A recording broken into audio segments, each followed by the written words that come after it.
రాజకీయ లబ్ధి పొందేదానికి కొంతమంది దీన్ని వివాదం చేస్తున్నారు. 2020 2020లో అంటే అప్పుడు ఎవరు ఇక్కడ అధికారంలో ఉంది వైకాపా ప్రభుత్వం, జగన్మోహన్ రెడ్డి అనే వ్యక్తి ముఖ్యమంత్రి.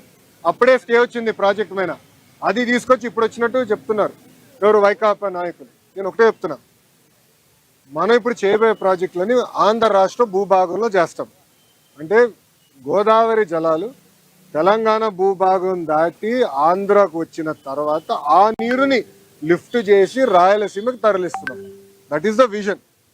అంతేగాని తెలంగాణ ప్రాజెక్ట్ చిల్లు ఎవడు పెట్టట్లే కదా భయ్, కామన్ సెన్స్.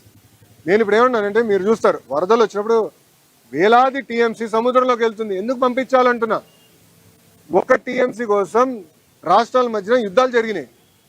ఒక 10 టీఎంసీల కోసం దేశాల మధ్యన, ఆఫ్రికాలో దేశాల మధ్యన యుద్ధాలు జరుగుతున్నాయి. అలాంటిది వేల టీఎంసీలు సముద్రంలోకి వెళ్తుంది.